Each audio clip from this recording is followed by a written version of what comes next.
Right, మనతో పాటు Musheerabad MLA తనయుడు ముఠా జయసింహ ఉన్నారు, మాట్లాడే ప్రయత్నం చేద్దాం. అన్న నమస్తేనా. నమస్తే బ్రదర్. ఈ నోటీసులు హరీష్ రావు గారికి మళ్ళీ అంటే గతంలో చూసిన 2 సంవత్సరాల నుంచి ఈ నోటీసుల పేరు మీద విచారణలకు పిలుస్తూ ఉన్నారు, కానీ అది ఎటు తేలట్లేదు. ఈరోజు మళ్ళీ హరీష్ రావు గారిని విచారణకు పిలవడం జరిగింది. ఎట్లా చూస్తారన్న ఇదంతా? ఇది బ్రదర్, ఇది పసలేని కేసు. ఏదైతే ఫోన్ ట్యాపింగ్ కేసు కేవలం బీఆర్ఎస్ పార్టీ నాయకులని, ఏదైతే బీఆర్ఎస్ మరి అధికారంలో ఉన్న సమయంలో పనిచేసిన అధికారులని చిత్రహింసలు గురి చేయాలనే ఆలోచన, ఓ పిచ్చి ప్రయత్నం రేవంత్ రెడ్డి కాంగ్రెస్ పార్టీ చేస్తున్నది. ఈ కేసు ఎప్పుడైతే వీళ్ళు అధికారంలో వచ్చిందో 2024లో కేసు బయటికి తేవడం జరిగింది.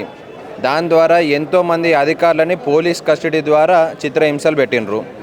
ఎన్ని చేసినా కానీ ఇంతవరకు ఒక నయా పైసా రుజువు కూడా ఈ విధంగా చేసినట్టు బయట పెట్టింది లేదు. హరీష్ రావు గారి మీద ఆల్రెడీ హైకోర్టు అనేది క్వాష్ చేయడం జరిగింది. తర్వాత ఇదే గవర్నమెంట్ సుప్రీంకోర్టు పోయింది.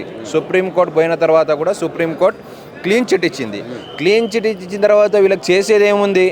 మళ్ళీ ఏం చేసి చేయకున్నా కానీ వాళ్ళకి సంబంధించిన అధికారులతో మరో సిట్టేసి ఏదైతే ఈ సింగరేణి టెండర్లో జరుగుతున్న అవకతవకలని హరీష్ రావు గారు బయట పెడుతూ ప్రజల్లో చర్చ తెస్తున్నందుకు దానికి భయభ్రాంతులకు గురై మరి హరీష్ రావు గారిని భయపెట్టాలి.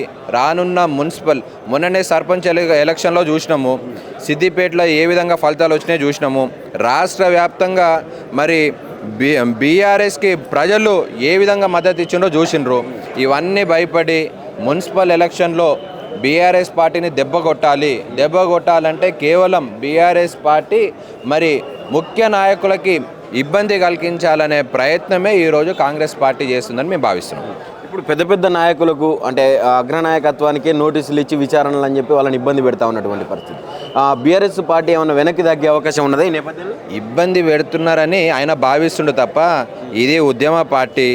ఎన్నో సంవత్సరాలు ఉద్యమము నడిపించి రాష్ట్రం సాధించిన పార్టీ టీఆర్ఎస్ పార్టీ. కాబట్టి మా పార్టీకి మా నాయకులు ఎట్టి పరిస్థితుల్లో వెనుకడుగు వేసేది లేదు. మీరు ఎంత మమ్మల్ని ఒత్తే ప్రయత్నం చేస్తే మేము అంత బలంగా ముందుకు వెళ్తామని తెలియజేస్తున్నాం. ఇంకో విషయానికి ఏంటంటే ఈ ఫోన్ ట్యాపింగ్ విషయం అనేది 2 సంవత్సరాల నుంచి సాగుతూ ఉన్నది.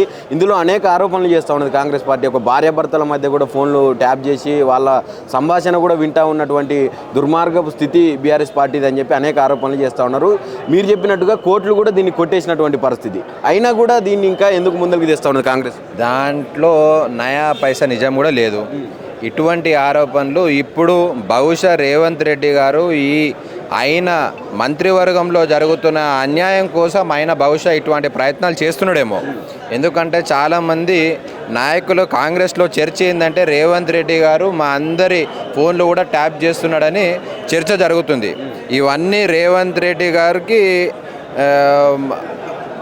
ఇవన్నీ ఆయన వెన్నతో పెట్టిన విద్య ఇది. కాబట్టి దీంట్లో ఇంత కూడా సత్యం లేదు. కేవలం ఇది ఒక డైవర్షన్ పాలిటిక్స్. కాంగ్రెస్ పార్టీ అదే కాకుండా రేవంత్ రెడ్డి గారు చేస్తున్న డైవర్షన్ పాలిటిక్స్ అనే మేము నమ్ముతున్నాము, ప్రజలు కూడా నమ్మేది అదే. ఫైనల్గా ప్రజాపాలన అంటా ఉన్నారు దీన్ని. ఇక కాంగ్రెస్లో ఉన్నటువంటి క్యాబినెట్ మంత్రిత్వ శాఖ ఏదైతే ఉందో అందులో కూడా మా ఫోన్లు ట్యాప్ అవుతున్నాయి అని చెప్పి వాళ్ళే స్వయంగా చెప్తా ఉన్నటువంటి పరిస్థితి. మరి వాళ్ళ మీద కూడా సిట్టేసి ఎంక్వైరీ చేస్తుంది అని అనుకుంటారు మీరేమో? పోలీసులు కేవలం ఎవరైతే కాంగ్రెస్ పార్టీకి వ్యతిరేకంగా మాట్లాడుతున్నారో, ఎవరైతే గట్టిగా ప్రజల పక్షాన నిలబడుతున్నారో వాళ్ళని నిర్బంధించడానికే ఈరోజు పోలీస్ యంత్రాంగం అనేది ఈ రాష్ట్రంలో పనిచేస్తుంది. ఒకవైపున ప్రజాపాలన అంటుండు. ప్రజాపాలన అంటే మనం చూస్తున్నాం కదా, ప్రతి దగ్గర నిర్బంధమే, ప్రతి దగ్గర కూడా మన గొంతులు వచ్చే ప్రయత్నమే కాంగ్రెస్ పార్టీ చేస్తుంది.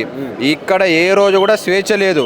పోలీసులను మొన్ననే చూసినాం, మీ ప్రెస్ వాళ్ళనే తీసుకుపోయి రాత్రి తీసుకుపోయి మరి అరెస్ట్ చేయడం జరిగింది. దేనికి అరెస్ట్ చేశారంటే చెప్పడానికి లేదు.